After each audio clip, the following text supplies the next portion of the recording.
Welcome to another episode of Fight the Burnout. Today we have it's going to be a very special one, I think, because we have a lot in common. Today we have Julia. She is a financial advisor now, but also an ex-police officer. So we have kind of two similarities going on here, ex-cop and into financial advising, because we were both doing it. She's been doing it longer. She was a cop for longer, but she'll tell us all about her story. But I want to thank you, Julia, for being on today. And yeah, as we like to do, I let you kind of tell us who you are, what you do, and what you're about. Yeah, so I'm Julia. So in a previous life, yeah, just like you, in the police for 10 years. I'm a mother of two genetically, and also one that's a stepdaughter of mine. Um, I've had a interesting uh, life, I guess, right up until this point with a whole range of different occupations. And yeah, so currently I'm running a business called Vahry, which is a life and health brokerage, as it were. And we're based out of Hamilton and have been doing that for nearly 6 years since I've been out of the police, which is mind-boggling. It is when you That start it to say goes so numbers, isn't quickly. it? Yeah, so that's me. That hopefully summarizes things.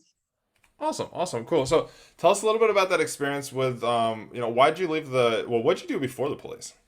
So pre-police, I joined quite young. So when I came out of high school, I just couldn't think of anything worse than going to university. So all of my friends signed on and somehow knew what they were going to do for the rest of their lives and said, yes, this is what I'm going to study.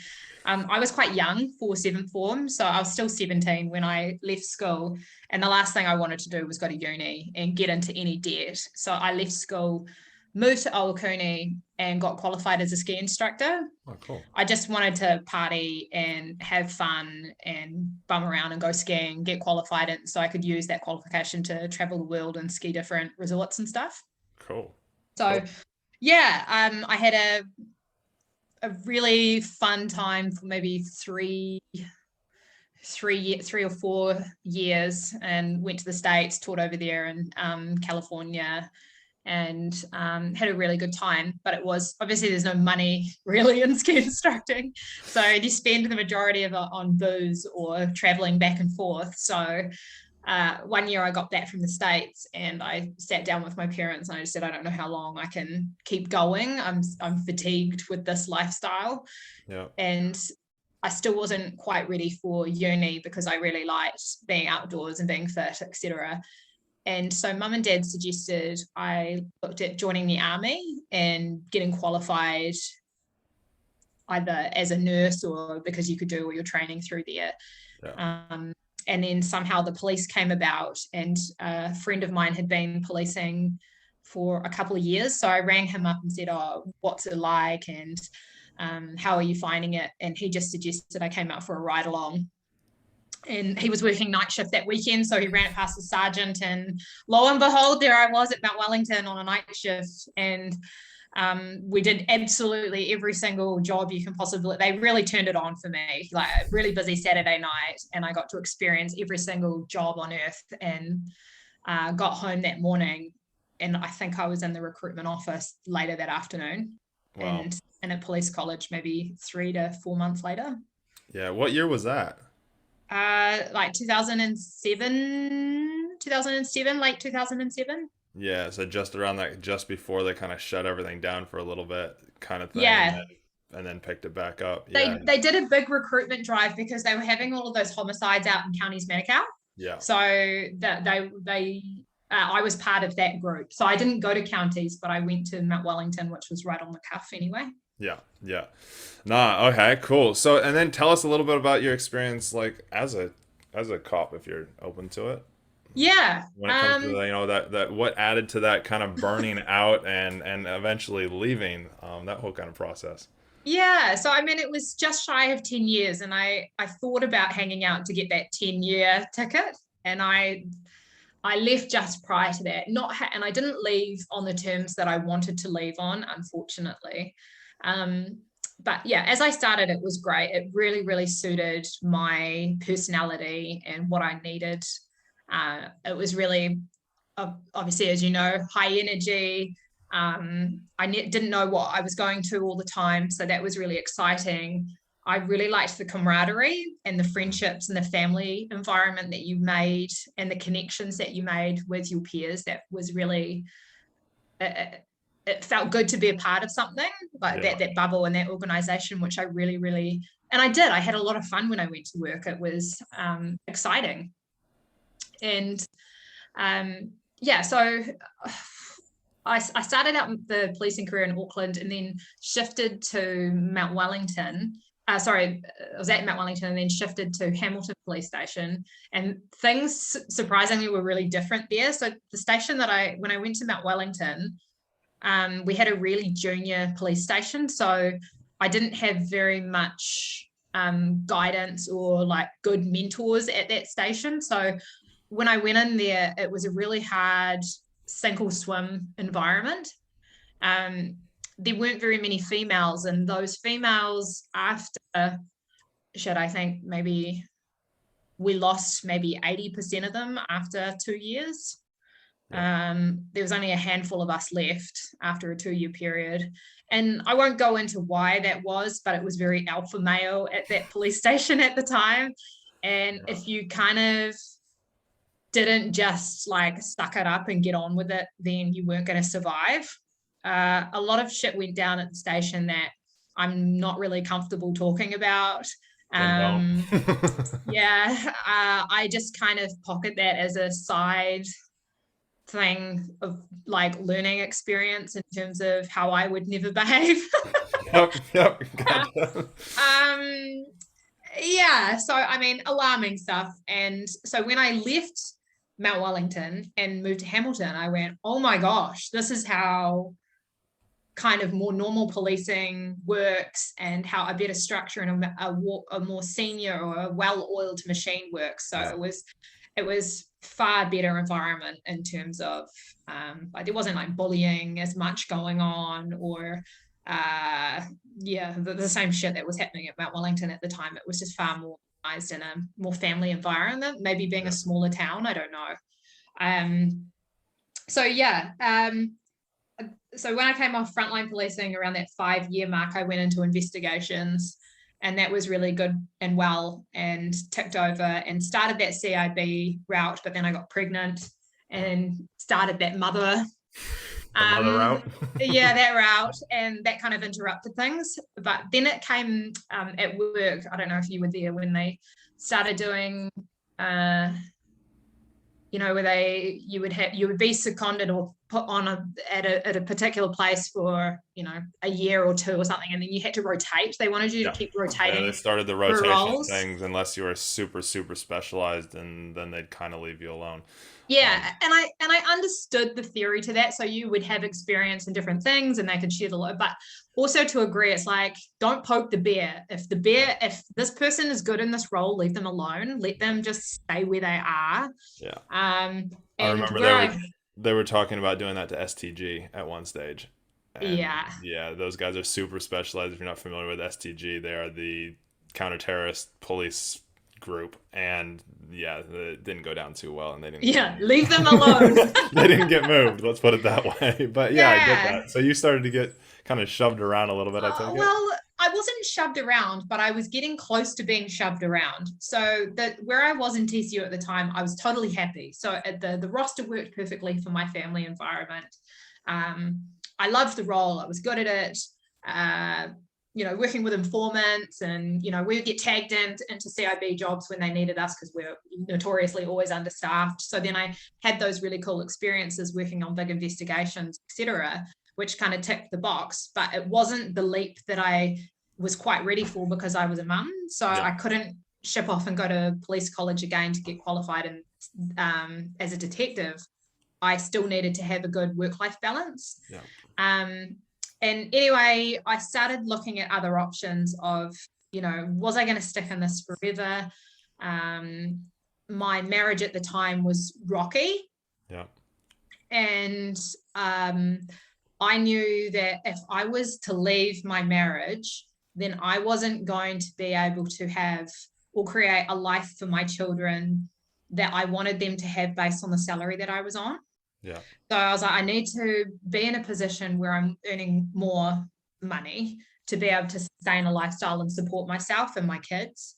So I started looking at other options and somehow just fell into financial services, took a big risk on myself, got qualified, and then took some leave without pay and said, if I make my year's salary in the police in 3 months, I'll resign. And I did. So, It is. um, It yeah. is. It So, is capable. It is capable like that. It's a little bit different now than when you started in it, but yeah, we can talk about that here shortly. But so with the police, do you feel like you burned out in it, or was it just a actual logical choice, or was it a bit emotional as it was well? a bit of both. It was a bit of both. And it's hard because it's not like I'm scared to say what actually happened because I don't want to burn those bridges between me and the police. But a lot of people do know what actually went down when I left and why I resigned. And I ended up pretty much walking out the day after a big argument with I'll just, fuck it, I'll just tell you what happened. If you want to, you So, don't have to, but if you want to. yeah, so long story short, as usual, we were really under the pump, always Yep. short staffed, like Yep. never enough. And it's still a problem now. So I was trying to be full-time mum. I had just, both kids. I only had the 14 weeks paid maternity leave and Yep. then came back to work full-time. And I had 2 children under 2. Ugh. And both times I had to lose like 15 or 20 kegs in that kilos within that 14-week period that I was off work. So my time off with the kids on maternity leave wasn't leave, it was just fucking losing weight and dealing with a newborn.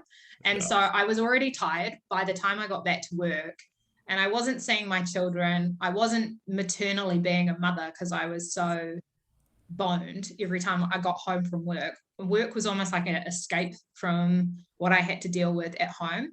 Yes. So anyway, I decided that I was going to approach and ask if I could go on FEO. Yeah. And I'd never, ever been on FEO before, never like asked for time off really. And so I said, hey, could I go on FEO? But it won't really be like FEO. I'll still work 40 hours, but I'll do it in 4 days. So I'll work Monday to Thursday and take a Friday off with my children. Yeah. So that got submitted to be assessed. And the story will make you sad, but my grandfather he was in his 100, he was over 100 and living in Taupo, and him and I were really close. Yeah. So my only grandfather that I had a relationship with, and I was the closest relative to him. And I got called up by my dad, said, Grandpa's had a stroke. Could you go down? Obviously, check it out to make sure that he's how he is and da-da-da. He's in Taupo Hospital. And so I hauled ass. I got the day off from work and said, I've got to go. Obviously, my grandfather's had a stroke. I'm the closest to him. Went down to Taupo and was down there with him. And I got a phone call from another sergeant from a different section saying, hey, Jules, is everything all right? Will you be back tomorrow? And I said, yep, I'll be back tomorrow. There's nothing more I can really do at the moment. And nobody had checked my roster, what I was scheduled on for, but I will tell you in a second. We were executing like 4 search warrants, and it was one of those early kick in the door jobs at like 4 a.m. with AOS, and there was like 4 or 5 simultaneous search warrants at the same time. And they had put me in charge, officer in charge of exhibits for one of the addresses, which is like the worst job in the world. Yep, most painful one. So yeah, and I can't remember if it was drug or like dishonesty. I honestly can't remember what kind of job it was. And I said, yeah, sweet as. I'll see you tomorrow at 3:30 in the morning or whatever time we were having line up. And so I was already like stressed, Yep. not knowing that I was fucking stressed. Yep. Went to work the next day at 3 in the morning or whatever god time it was. And then 4 o'clock rocks round and I started seeing these people coming into and I'm still sitting at my desk doing exhibits. Like I was going to be working overtime. And I looked up, and then I got this alert pop up on my computer saying that I was a no-show for first aid. I was like, shit, I forgot I had first aid today. And because I was like in the zone, I wasn't even at my computer, and like none of the others, it wasn't the sergeant's fault that rang me up from another squad. Like, he just didn't look to check, to check what I was on. I was like, no biggie, I'll just go on the next one. So I emailed workforce management. I said, hey, I've missed first aid. I'm really sorry. Can you just put me on for the next one? And they said, no, you're going to have to go and report to the such and such inspector to explain why that you've missed it. And I was like, this seems like a bit OTT for it. Yeah. Anyway, so I was like, okay, well, sure, I'll go up and do that. And so I went and saw this person who I had never met before, who was in a newly appointed role, didn't know me. I didn't know him. He didn't know my work ethic. He didn't know my background or whatever the hell that had happened in the last 48 hours. And I walked in the room and I said, I'm sorry that this is what's happened. And he absolutely fucking unleashed on me. Like, Yep. I can't even explain to you what went on. It was so unprofessional that I like broke down in his office and started crying. Like, for the first time in my entire career, I actually cried at work, which I saw myself as a really strong woman. So I was like, this is very unusual for me. And I just said, look, it was nobody's fault. It's just like, we're understaffed. There's nothing, like, I haven't taken a day off. I've got these kids at home. And he goes, and how dare you submit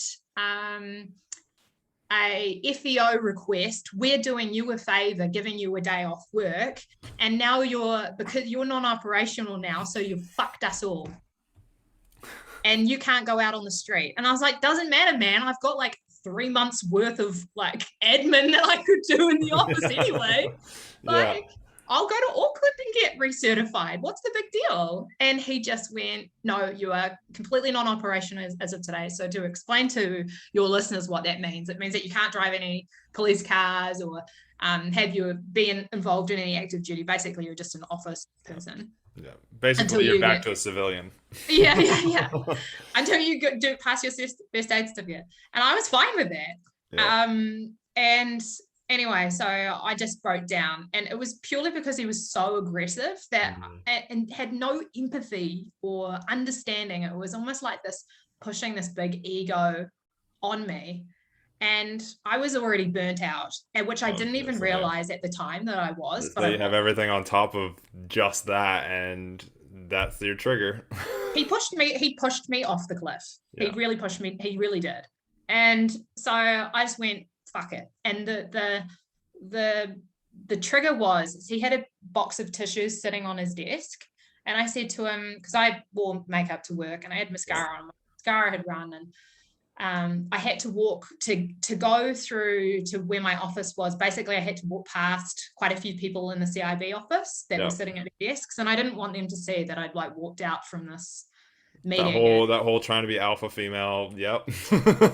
And so I asked for a tissue, and I said, may I have a tissue? And he said, no, you're not. You're not the first one to. No, you can't. You're not the first one to ask for a tissue, and you won't be the last. And I just went, no more. Wow. Like, the first time that I'd ever had a confrontation with anybody like that in a senior position in the police after 10 years, one interaction pushed me over. So that day I left.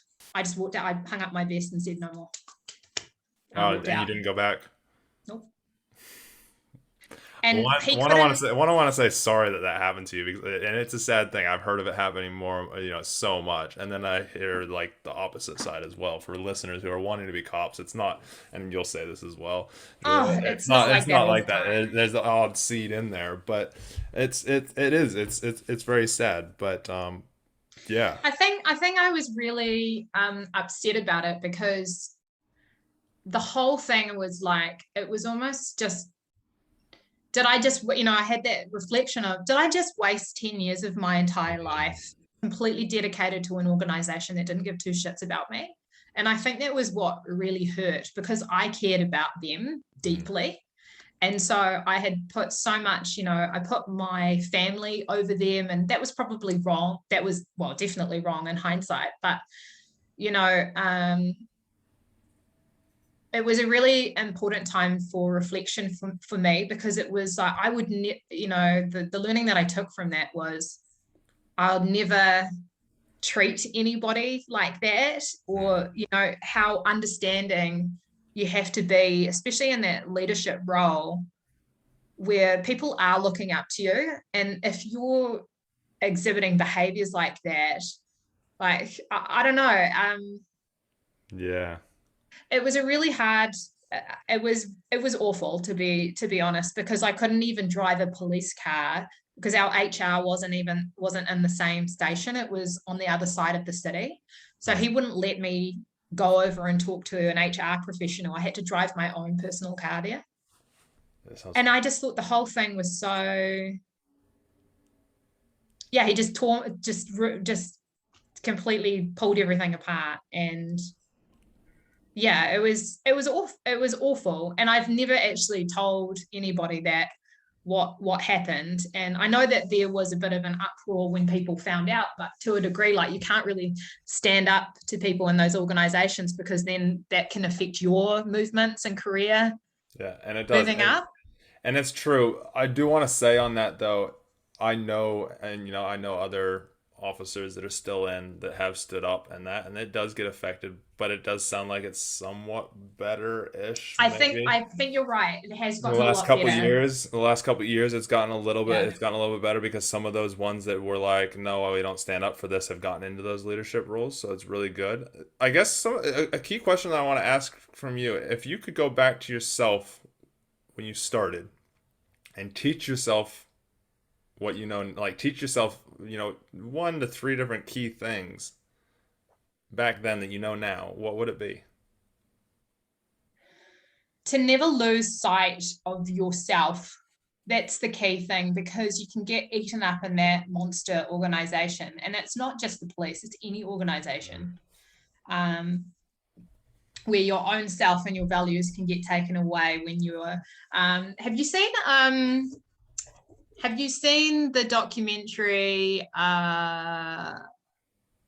Heaven's Gate? You know how you kind of get into this environment Yes. about the yeah. Yeah. It's not like a cult, but Yeah. sometimes when you are in an organization and some people are saying, one thing, this is how you do it, that there's that group mentality that if you don't say or act in a certain way or do certain things, then you'll be the outsider. Yep. And that's a really scary place to be for people. So, um, I think I got swallowed up very early on, and this was immaturity as well, of going, hey, this is the way that you're supposed to behave, or how you are supposed to be within an organization, based on the behaviors of everybody else, because I wanted to fit in.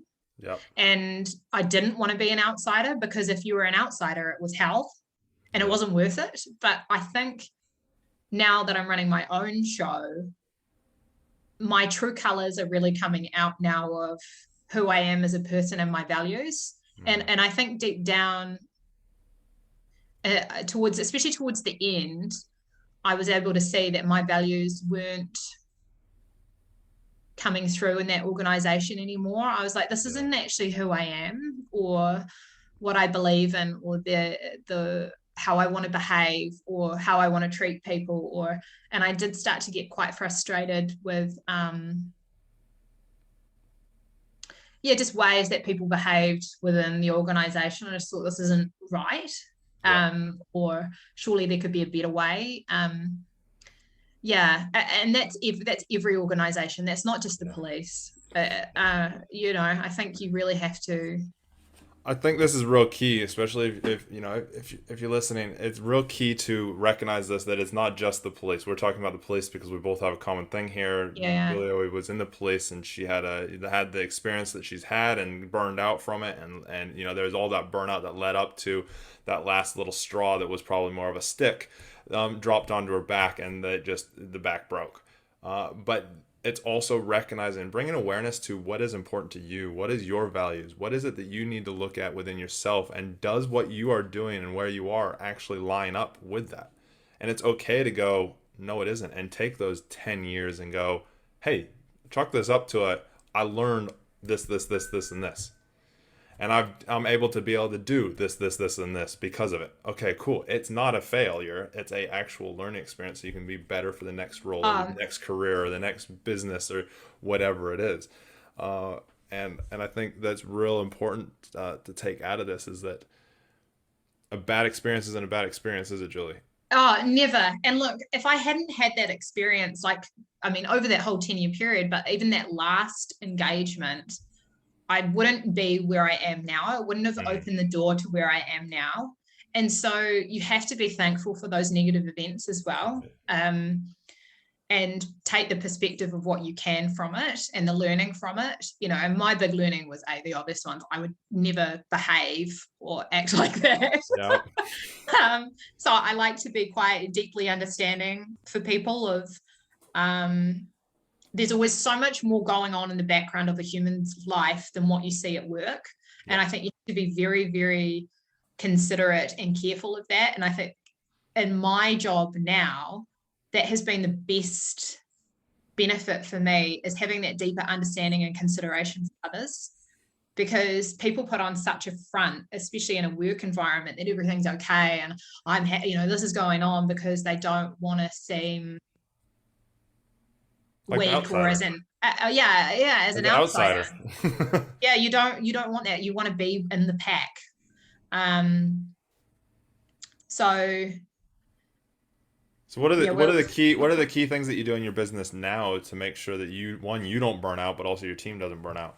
so yeah, balance is a big one for me in the business. So I've kind of redefined my whole way of how I live. So prior to that, I was really dedicated to the job, and my children got second best. Yep. Now they get first best. So my children are in the number one spot in terms of creating a business and a lifestyle that puts them first. Because the learning that I took from the police, and like we saw on LinkedIn this morning, is that it's cheesy, but you only do get one opportunity to be a human, and this is your one life. Yep. Unless we come back in other forms, there's all that past life stuff that Yep. happens, perhaps, sure. But this is mine at the moment, and how I was living then wasn't living to how I should have been. Like the only thing that I leave behind is genetically is my children and my seed, and that they're my legacy, right? So I'm in a really cool position now to create really cool, constructive, positive community outcomes, create a really cool environment and lifestyle for my children. And, I've got that freedom now where I've got my hobbies back again. So we talked about before we turned on the podcast, like I'm back in being up in the mountains again, being in the water again. I used to surf a lot. I used to ski a lot. A mountain bike relentlessly, but I stopped doing all of those things because I was focusing on the wrong thing, and now I've got it back in the right order. So I'm a bit of a nerd, but in my calendar for business, I color code off everything. So scheduled like me time, scheduled kid time, scheduled, first client, second client, third client, all of these things. So each week that I look at my calendar, I go, oh, sweet, it's in balance. I'm not doing too much of one thing and not enough of another. So I can Yeah. feel kind of normal, Yeah. where I've never had that balance before. And I think that's really key. And you don't have to be that obsessive about it, but I think that, at the end of each week, or when you wake up in the morning, that you're putting too much into one pot because you do feel out of sorts. Yeah. And my kids are really good at recognizing it as well. Like, Mom, you've been sitting at your computer for too long. I'm like, Yeah. So we're in a really challenging time at the moment anyway because of COVID and working from Yeah. home. And we're Garbage, locked but down. We're all locked down at the moment as well when we record this episode. No, I think you've picked up some key things there. It's things that I've been coaching people on since I left the police because I identified the same thing: not enough me time, or the things that are important to you time. yeah, And I live by and I coach a program, but in there part of that, which we'll go into the why here in a second, but it's also I call it a pyramid. It's your life pyramid, and the bottom is you. The biggest foundation of a pyramid is you. Then there's the relationship side, and I actually say it needs to be your, and I learned this from somebody else because I don't have kids, but it is your personal relationship. So your spouse or husband or wife, then the kids, then the other people that are family. Doesn't have to be blood. I've cut blood ties before because they're just toxic, and then it's work and everybody else. And it sounds like you have figured out, and it's anybody. The one little snippet that you could take from this is literally color code your life. it's Well, it's the same pyramid, right? it It's is. It's like, exactly the same. You've done the same thing. You've just balanced it all out on a schedule in colors on your schedule on your calendar. yeah, exactly. And as well, it's, you know, figuring out and actually having time to yourself. Like I've always kind of been a bit airy-fairy and spiritual, however you want to describe it, but I've never really engaged in it. And it's always been in the back of my head going, you should focus on yourself more, or you should develop, and you know, and you move on to the next thing. But I've relentlessly been meditating. So, and meditation can be in so many different forms. So it doesn't need to be what you see on the movies, or you're going and having complete silence. It's not that. No. It's completely unique to you, and however you feel connected to yourself, or that time of reflection, or whatever you need, whether or not it's in the garden or Yeah. patting the dog Yeah. or And it can change as you're saying. It can change. My biggest one is motorcycle riding. I get out and I put that exactly. helmet on, and there ain't nothing else. I'll put some music on, then sometimes I'll Yeah. turn it off, and I'll just let the thoughts flow. Let them come and Yeah. face them as well. Yeah. And, you know, I think that was the tough thing as well, is facing yourself and facing the conflict within yourself of, and it's not supposed to be a self-sabotaging exercise. It's about it's reflecting back on experiences that you've had and how you behaved or how you've interacted, and how you can use those now to move forward as something constructive. So Yeah. I quite often, you know, in the morning I will reflect quite a lot with however I need to do that, and that kind of sets me up for the day. And I know when I'm feeling like a bit, or it's because I haven't had that time to myself, or being in my own head. And a friend of mine talked about it, that there's three ways of, like, within yourself, and that's your head, your heart, and your stomach, and Yep. they all connect to each other. But sometimes, you know, like in the Western world, we tend to be you know, more in our head, I Yeah. think, Very logical.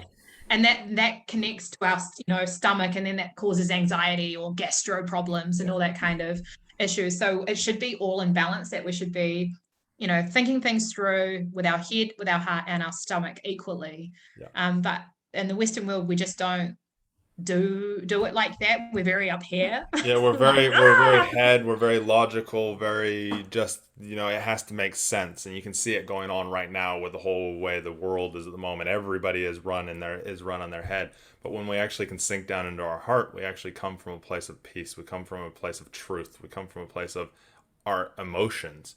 Right. And we don't want to live more on one than I would say you want to live a little bit more on the heart, because that does, but then the gut is also, like you said, that's more like, if you want to think of it, if people might think of it in a different way, of your intuition.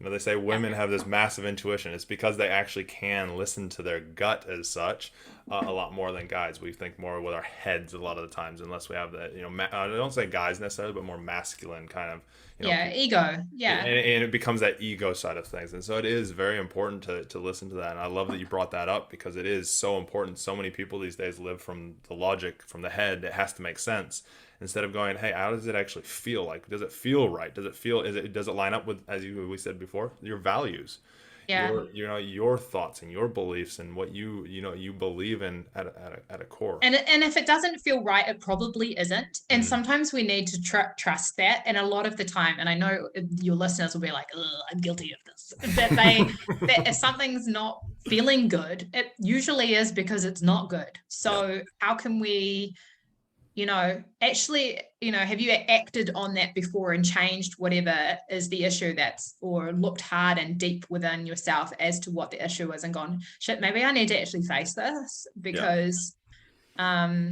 it's hard to do that, and it's hard to let go of the conditioning that we've had as humans Mm. over our whole entire lives, to shut down those feelings,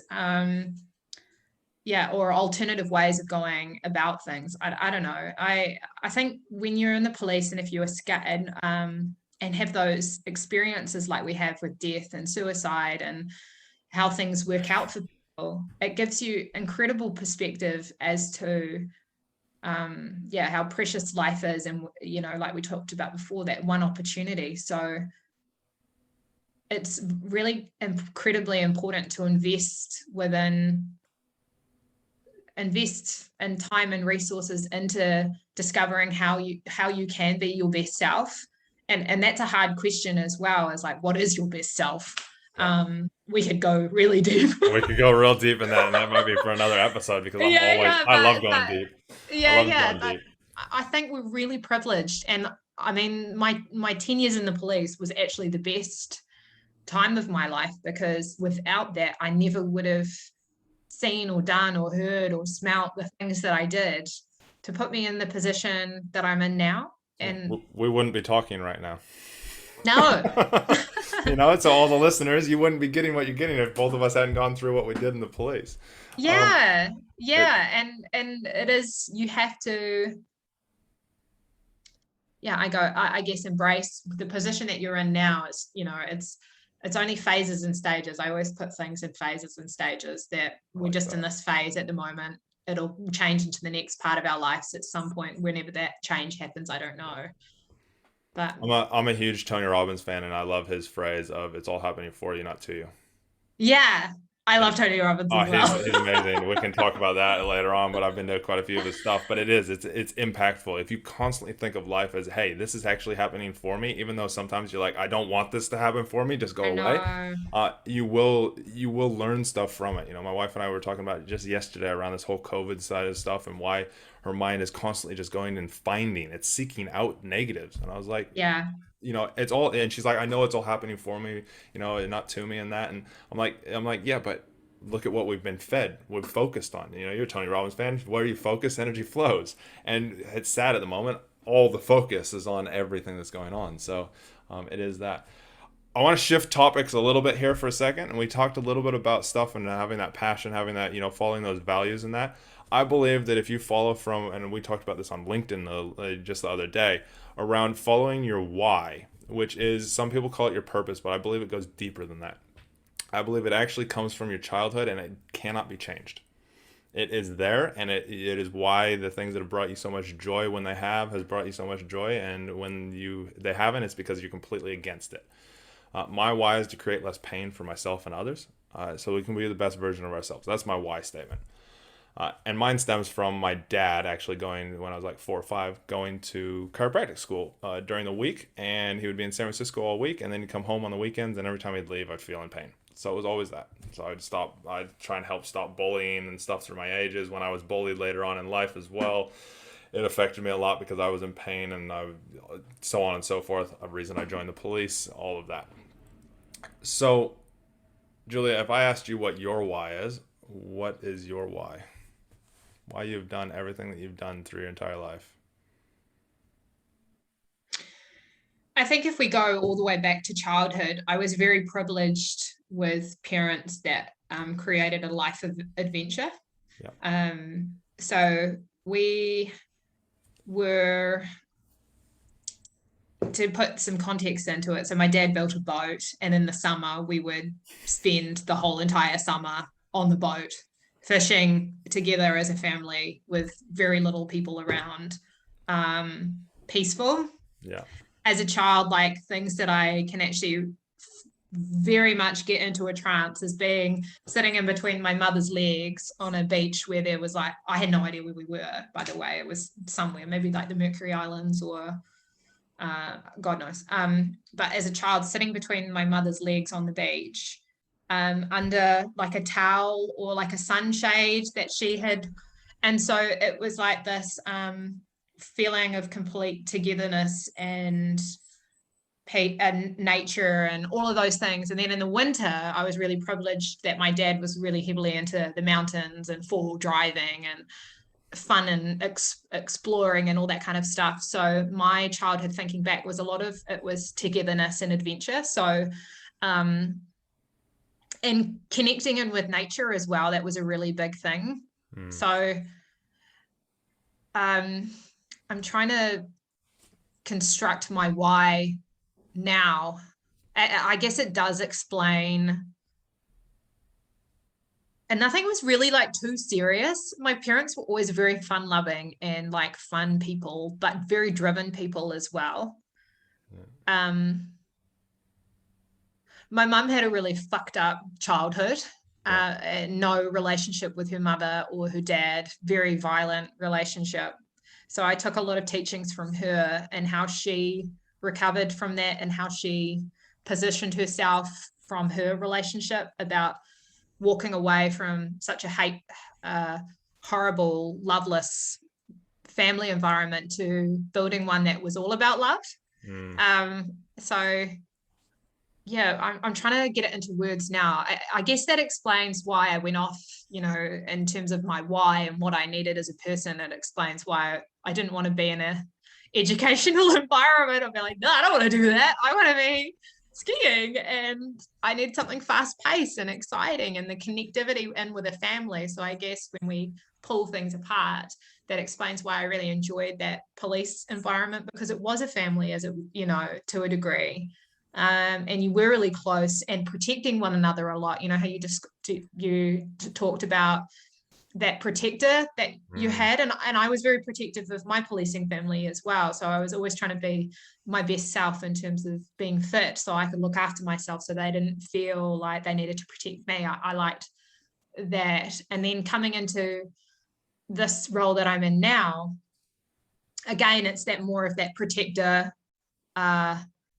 and trying to, I do a lot of posts, I guess. I've recently got really heavily into fly fishing, and the reason that I love it is because it's the connecting in with earth and doing more natural stuff and connecting in people that way. So I guess my why now is trying to encourage those people to switch off maybe from material things and going back to basics. Being connected in with nature, because I know there's a lot of stuff in terms of like grounding where, we live in a house which is already up off the earth, and you never actually connect in with the earth, which I think as humans we need. I'm going pretty fucking out there now for a lot of people, but you're going through a lot of the process that I would take people through, so it's good to see. Yeah. I'm happy to do that. So, but I because I do this with myself anyway when I'm reflecting. So yeah, I guess that ties in all that nature and that connectivity and wholesome. I really like wholesome stuff. So as much as I can understand like why people are psychotic and behave the way that they do because of their lifestyles, sometimes there's that glimpse of hope that I have within myself that I'm like, why can't we all just get along? So I do push a lot of positive messages out there. You'll probably see that on LinkedIn. I try and be a little bit more upbeat and encouraging, to be like, you guys don't have to be in this corporate commercial restrictive world in your head where you have to do this and it's all about the job, and it can be so much more than that. You guys just need to like crack the egg open and realize how wonderful it is when you do different activities. Like my partner Richard, he's such a massive inspiration of mine because he's had such a crazy life. And he's never been athletic or adventurous. Like growing up in a family, they'd take like one holiday a year, and it was maybe to like another family member's house, and stay within their house on holiday, whereas I just didn't have that. So I was like, what do you mean you don't do all these fun things? And so he's been transitioned into my world, I guess, of like exploring, and now he's into the fly fishing as well. But he gets it. And I want other people to experience that as well. And it's so easy for us to have access to it in New Zealand, especially, like it's not these rivers and lakes and bush walks, or trees aren't that far away from us. It's just like go out there and actually be a little bit more, I don't know, less commercialized material. I don't know. I don't know. Like, I don't know what my why is, man. What I picked up from all of that, and obviously I've been doing this for a while, so I kind of pick it up normally pretty quick, and it probably goes deeper, and there'll be the why it is that as well, like the actual experience that caused it, like because there is what I've found is there's a pre 6-7 year old kind of experience, and if you've done much Tony stuff, he talks a lot about that, and even all the other psychologists and that talk about the things that happen for us before we're like that kind of 6-7 years old. It sparked things, and we still a lot of times live from that toddler brain, but they also create a lot of goodness for us. And what I picked up from a lot of that is something to do with togetherness.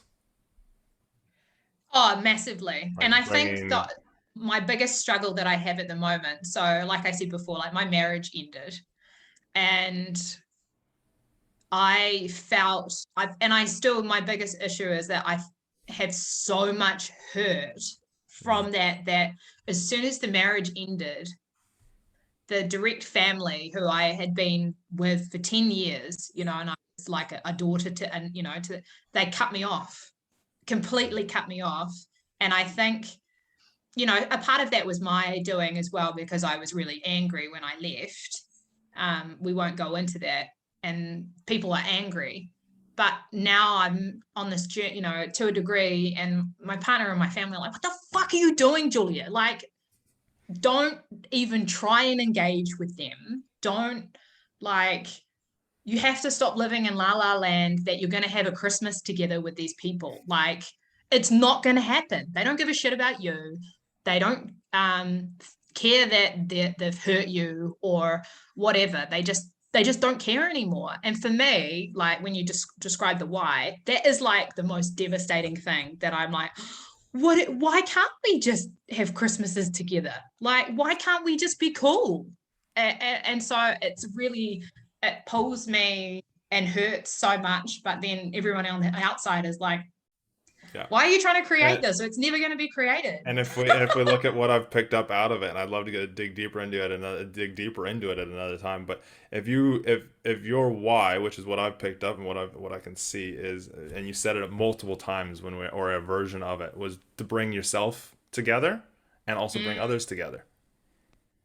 And so when you can't bring somebody together, it's like, oh my God, why can't I? And why can't I do it? Yeah. And I get frustrated as well when I see, like, like even with my partner, I want to mend the bridges between, because I know from our experience as well in the police, it's like, it's important for these bridges to be mended, because there's so much more to life than being angry at each other. Like, having these human relationships with, I know what you said, you can cut these blood ones, and you absolutely can. You can, but there's still a connection there. You can never totally 100% get rid of it, but because there's still that emotional connection, that heart connection. But or I think it's accepting, like, I've done all I can to make this work. Yeah. And we've got to try, because life is so much more, like, I know that when you die, whatever, but I think I don't want people to live with like that regret, like I think when my mum's dad died, the biggest hurt that I took away from that was her frustration of being like, you fucking prick, like, look what you missed out on. You missed out on my kids and grandchildren just because you were a dick. Like, why did you have to be a dick? Yeah. And I think you've got, oh, I see, that's why. So yeah, why did you have to be a dick like that? Why couldn't you just be cool and communicate better, or just be cool? But people just can't. And I think that's probably my biggest frustration that I have with the world, is that people just can't be cool and can't appreciate other people's views or understand, or I don't know. It did frustrate. It frustrates me still, but that's my problem that I have to work on as a human. Yeah, I think It's accepted. there is some of that, but if your why is something to do with togetherness, I can see exactly why it's there. Yeah. Or just wanting to make things work. Yeah. So yeah, I yeah, think we talk further. We talk further and dig deeper into that. We'll do it off of here, because otherwise we'll be here. We'll be here for forever. forever. But we can. Yeah, I think we definitely do that. And for listeners out there, if you're not quite sure of that why, reach out, because we'll get Julia to go through hers, and then maybe even do a little bit of a recording on how she feels after she's found it, because from the experience that I've found is that people's like eyes go, oh my god, when Yeah. they find it, because it's seated in there, and it's an exceptional thing to find. But moving to what you do now, so how do people get in touch with you, and what is it exactly that you're doing now, and what is it that you offer? Yeah, so moving into the financial services, so with life insurance and health, it was a, a weird jump to say the least. So, one that I didn't expect, but I kind of, as you do, you fall into these things. And my awakening, I guess, was seeing the prosperity that it can create when you do have a really good life insurance policy in place, because of the experience that I went through in the police is how fragile life is, and it goes within seconds. And maybe having money doesn't bring people back to life, but it definitely sets up the next generation, or improves the intergenerational wealth cycle, or can help people's lives in terms of, I don't know, being able to take time off work and find themselves, or grieve, or recover. So all of those things kind of went hand in hand, which was what I needed in the police as well, to feel like I was doing something for people. But after a while in that role, you realize that you're just a band-aid. You go to the job and then you leave a few hours later. Whereas this one is building really strong, amazing relationships with people, and stepping in and creating prosperity out of such adverse, horrible situations. And then with the private health insurance side, so what I do is obviously put that in place, and work a lot with employers, as well as providing benefits for staff to attract and retain, Yeah. build in a better REM package for staff. So, because health is so front of mind at the moment with COVID, our public health system is completely toasted. And talking to people globally, it's the same thing.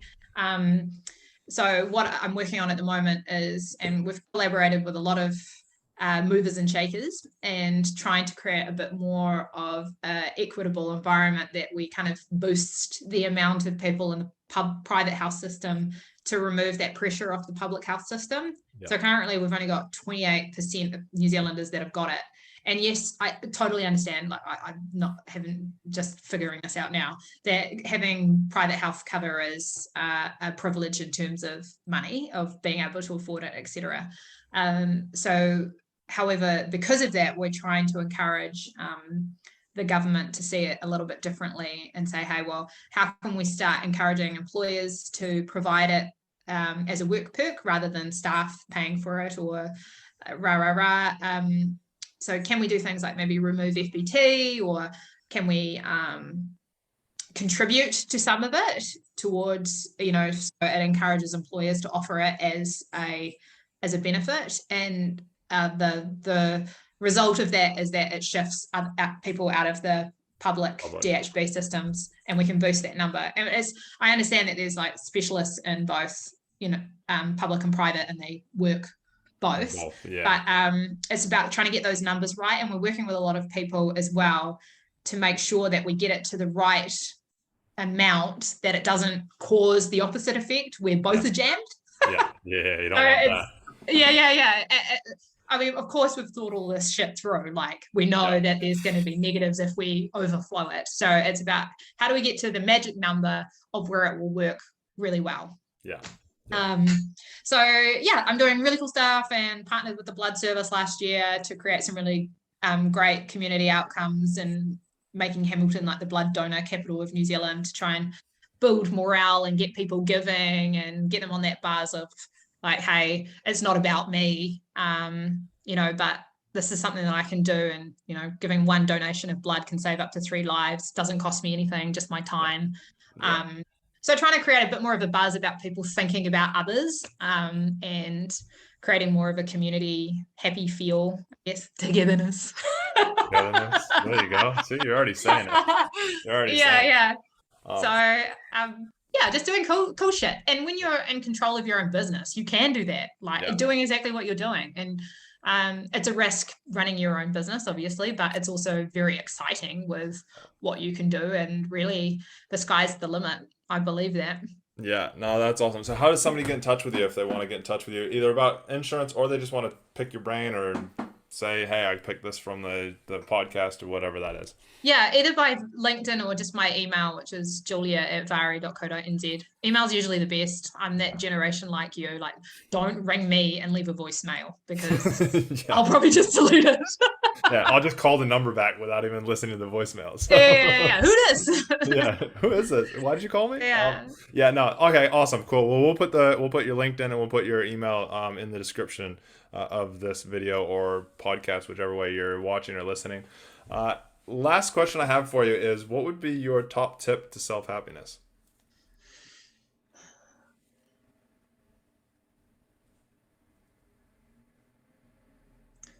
I always come back to being grateful,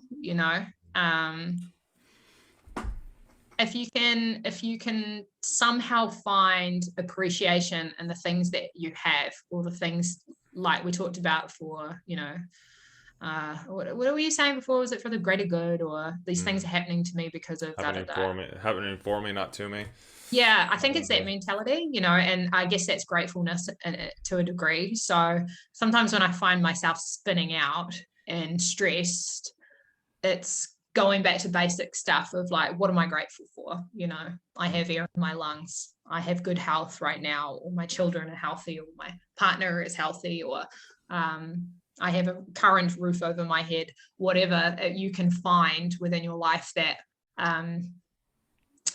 you really need to be grateful for. And I could be most likely getting these stats wrong, but I think the poorest in New Zealand are still the wealthiest, within the wealthiest 5% in the world. It might be. I do know that some of the poorest people in the world are the happiest. Yes. Because they focus on what they're grateful for, and they're just always just at peace and happy. And some of the richest are the most unhappy. Yeah, because there's so much more complexity enters into their lives. Yeah.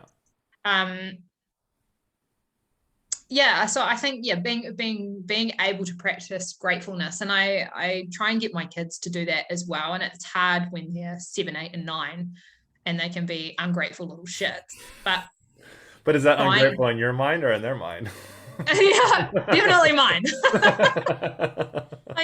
Like sometimes and you might have felt the same way. Sometimes I'm like, I wish I could just like put you in some low socio family's home for a day to see, so you can know what you actually have. And this is how so many people live.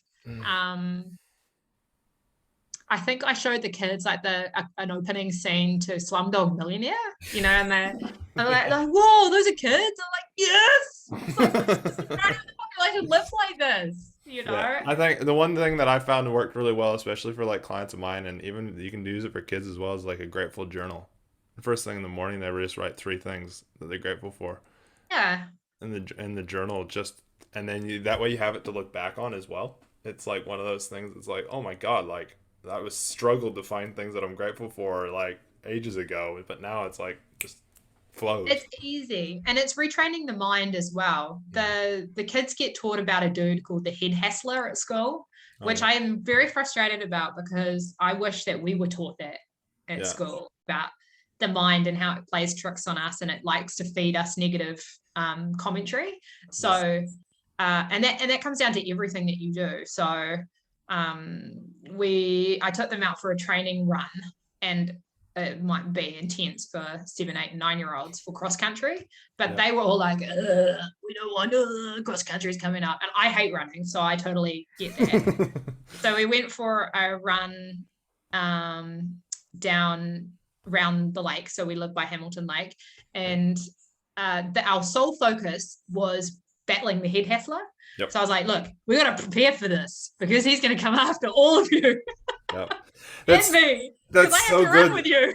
It is so good that they're doing that, and it's so good that you're reconcreting it in and how important it is. Because I went for a run with this has been back beginning of the year, kind of. I think it was like May this year, or no, it was last year. Sorry, it was like July last year when we were in the depths of all the COVIDness. Yeah. Well, the first time. But I took my nephews for a run down. They live down in Palmerston North. Their dad's a cop as well, and yeah, so we went for a run, and I took them for a 2.4K run to kind of just see what they're capable of. Because I'm like, let's see what is it? There were 7 and 9, I think it was. And I was like, let's see what they're capable of, because I've got all these. At the time, I was training people to get into the police. I was like, all these people that are going, I can barely run 16, 17 minutes. I'm like, let's see what a kid can do. So I took them for a run down this dirt road, and we went and we came back, and both of them, one of them complained a lot more during it, but I just kept reinforcing, why are we doing this? Come on, why are we doing this, Tanner? Let's go. Do you want to get to the end? Do you want to beat your brother? Do you want to, all these different, like, just putting the positive things and the encouraging things in his head. He ended up running the 2.4K run in, I think it was like 12:30, and his brother, who's younger than him, did it in under 12 minutes. Wow, that's fast. It's like faster than me back at my peak. Yeah, I know. It's faster than females have to do it now. Yeah. And I was like, if these kids can do this, then anybody can. But the thing that gets in the way is our head tells us that we can't. Yeah. And You've got the stitch, you're tired, you should walk. And what it actually is it's all the demons from when you were a kid. Whereas these kids don't have all those demons yet, as I call them. I call them the little demons, those little voices in your head. They don't have all these demons. And so in turn, they can overcome them faster because there's not as many of them flowing into their head. Yeah. It's so true. And I did that as well with the kids. So I made them run twice the distance of what they have to. Yeah. They're like, oh, we're so tired. And then at the very end, I was like, right, you little suckers. I was like, none of you have got anything to complain about because you just ran twice the distance of what you have to run in cross country, and none of you stopped. You all ran the whole entire way. And they're like, oh, I'm like, see? And it's showing them that you can, and once your mind recognizes that you can. There's I was listening to Tony Robbins the other day, and he was saying around the lines of, he says it a lot, and I say it a lot as well. Your mind doesn't know the difference between what's real and what you tell it. Yeah. It actually has no idea what the difference is. If you can seed it in there hard enough and you actually believe that it is real, it can be completely false. And with hypnotherapy, I guess that's how people create their own realities, eh? It is. It's how people create it, because if you can plant it in your head that you've already accomplished it, then it's not hard to get to. Yeah, absolutely. And so it's very true. So any last words, Julia? Nah, I know that we could just keep babbling on very easily. Yep. And I don't want people to think that the experience that I had towards the end of the police was going to be the experience that you're going to have in any organization. That was just my journey, and I had to get to that point of cracking. So, and I actually don't really think about it anymore. That would be talking about it with you now is the first time that I've really thought about it. The only thing that I wanted to do when I left, I was like, I'm going to make so much money and be so successful. And then I'm going to send that fucking prick a Christmas card and tell him what I made that year and say, thanks for being an asshole. Like, that was like the one thing that I've always wanted to do. But I haven't done that yet because I haven't reached my goal yet. But it's funny that you say that, and I just want to pop in there for a second. We talk about, and it's so important to actually acknowledge and appreciate the negatives in our lives. Oh, of course. Because without them, there is no other side. There is no positives. So if you have a wholly perfect life and there's never ever any issues or fears or struggles or anything, you'll never grow, and then you'll die early. Yeah. And one other thing on that was I think my biggest drive has happened from negative incidents. So again, obviously that one was a big driver for me because I was like, I have to be successful. Like my marriage failing, I have to be successful. And then I went to a PR company early on when I started in my business, and here in Hamilton, and said, hey, this is what I'm wanting to do. This is what I'm about. Like, could you help me in terms of like positioning myself and da da da da da? And they said, no, like, absolutely not. Insurance will never be cool, or there is nothing that we can do to help you position yourself better because it's like an impossible subject. Like, there's absolutely no way. And I walked out and I was like, fuck you, lady. And that was the fuel. I was like, okay, you can't help me because it is such a taboo subject.